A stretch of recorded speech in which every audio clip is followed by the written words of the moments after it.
Dan Hardy thinks Jon Jones had a better chance of winning against Francis Ngannou than he does at winning against Cyril Gane. That almost sounds absurd. No shade at Gane here, but Hardy thinks Jones is going to have a hard time against the heavyweight at UFC 285. Nearly 3 years after he last stepped foot in the octagon, Jon Jones will be making his return as a new fighter. By that, I mean he's vacated his longtime light heavyweight title and announced his decision to move up in the scales. Jones is scheduled to headline UFC 285's main event against Cyril Gane for the newly vacated heavyweight title, after Francis Ngannou was released from his contract after a disagreement with the promotion. You might know Jones as the man who made history in the UFC when he became the youngest title holder the promotion's ever seen, after his title victory over Mauricio Rua at age 23.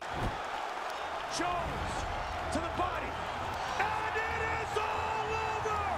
Jon Jones is the youngest champion in UFC history!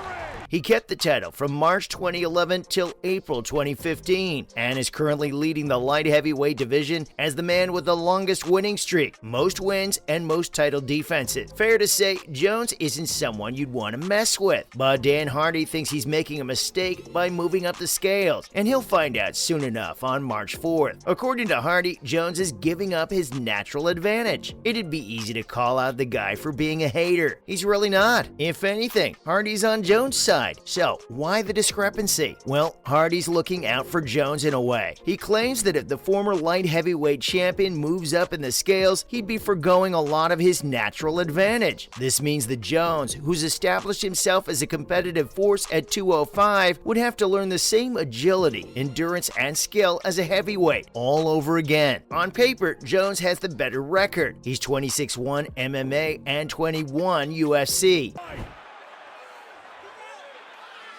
Jon Jones remains the UFC light heavyweight champion. Gane, on the other hand, is 11-1 MMA and 8-1 UFC.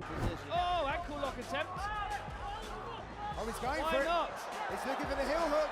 Oh, he gets the tap! No way! Cyril Gane with submission number 2. But the French fighter's been competing in the heavyweight division for a while now. Interestingly enough, Jones's first bout as a heavyweight is against the guy who had his first MMA loss against none other than Francis Ngannou. But Hardy thinks winning over Ngannou would have been easier for Jones. The former mixed martial artist claims that Gane fights as a light heavyweight while having the frame of a heavyweight. Hardy believes that Gane's not only adapted to heavyweight, but he's honed skills from multiple weight classes in his time in the UFC, long enough for him to know what works best for him and what to train on. Hardy also claimed that fighting at heavyweight means abandoning some of your agility that you would have otherwise had as a light heavyweight, something that he foresees Jones abandoning as he moves up in the scales. But for a heavyweight, Gane moves like a light heavyweight. Hardy thinks he has the agility to make it far. In fact, he thinks Gane fights just like Jones, or at least just like Jones used to when he was competing in a different weight class. Now he's going for Kimura. It is all over! Jon Jones remains the UFC light heavyweight champion. So it really comes down to the trade-off here. Is Jones making a mistake? Hardy seems to think so, but moving up a weight class has always been something Jones has looked forward to. This takes us back to 2020 when Jones and Dana White started their spat. Basically, just like every other fighter in the UFC, Jones was in disagreement with the promotion over their salaries. The UFC has been called out multiple times for giving the fighters an unfair percentage of what they actually earn. And Jones, one of the most vocal fighters there has ever been, Jones trying to press the issue here. Trying to That's it. He's out.